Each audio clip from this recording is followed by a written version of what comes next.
Hello, welcome to my Culinary 142 final project. My name is Scott Parsons, and today I'll be preparing T-bone steaks as my protein, corn on the cob as a starch, and bacon wrapped asparagus. In addition, I'll be making a homemade steak sauce mixed with Worcester sauce, Frank's Red Hot, Dijon mustard, ketchup, apple cider vinegar, and salt and pepper.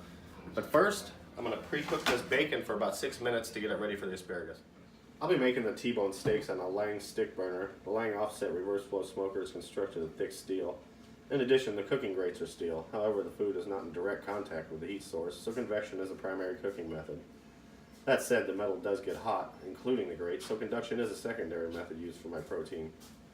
Lean meat is 3 basic molecules. It is made up of 75% water, 20% protein, and 3% fat. Meat is made of muscle, connective tissue, and fat globules.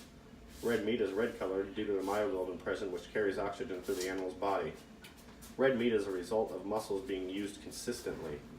When exposed to heat, the fat in the meat renders into the muscle fibers and produces a moist, lubricated muscle with enhanced flavor.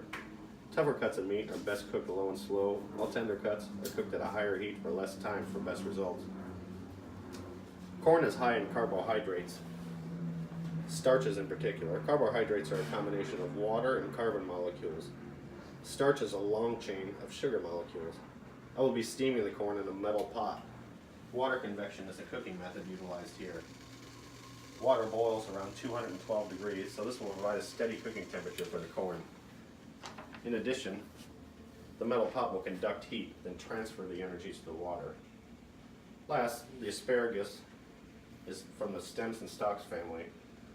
Asparagus is the main stalk of the plant in the lily family. Harvested early and fresh from the soil, asparagus is very juicy and noticeably sweet.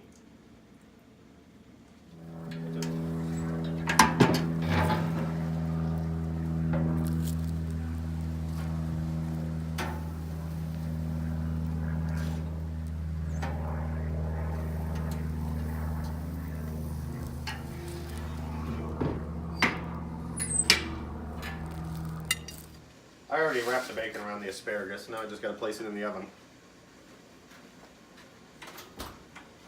I'm going to cook it for about 10 minutes to crispen up the asparagus and the bacon.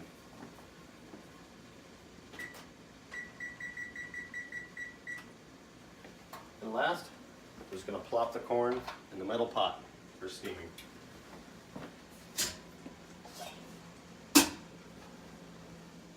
Okay, it's been about 5 minutes. I'm just going to check the corn. You can see it's steaming nicely.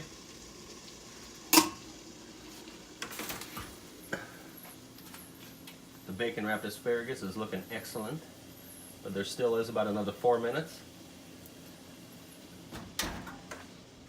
All right, we're going to check this. We're about 6-7 minutes in.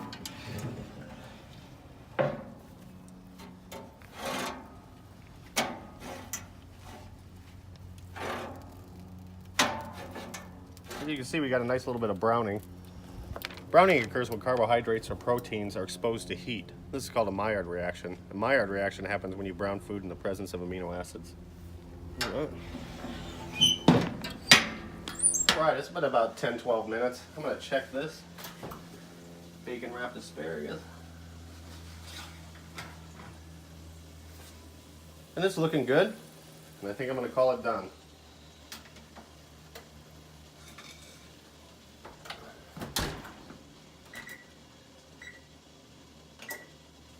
Also, I'm going to check this corn.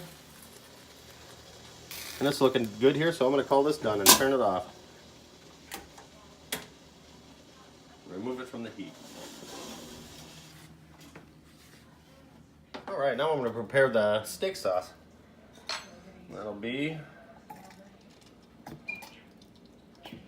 a little over a cup of ketchup.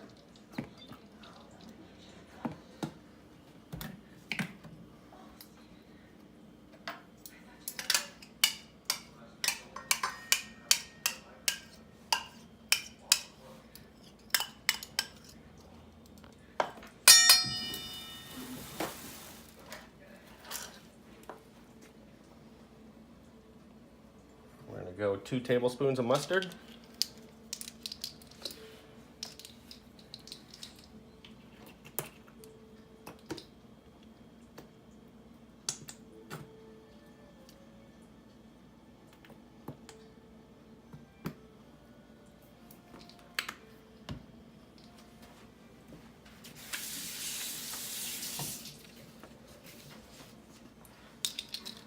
go 2 tablespoons of Worcester.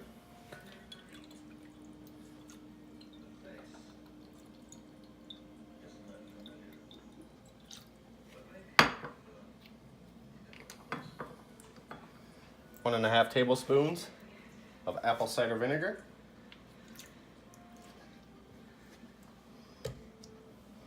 4 drops of hot sauce here. Then we got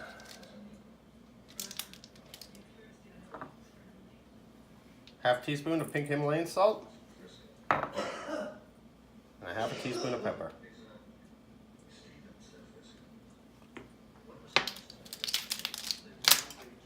Now we'll just whisk it.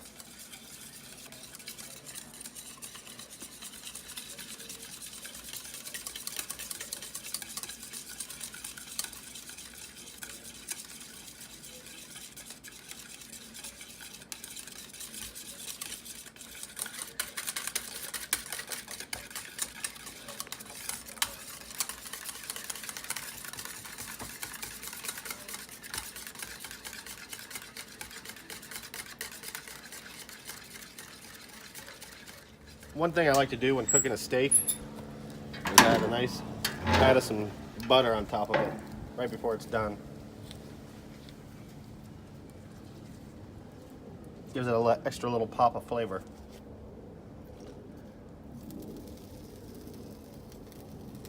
Alright, we're just going to check this now. An easy use thermometer.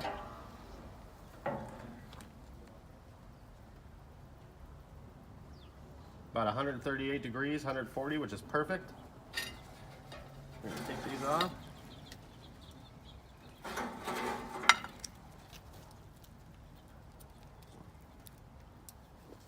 All right, and there we have it. We're done. 2 T-bone steaks, corn on the cob, and bacon wrapped asparagus in my steak sauce. Thanks for watching, guys. Have a good one.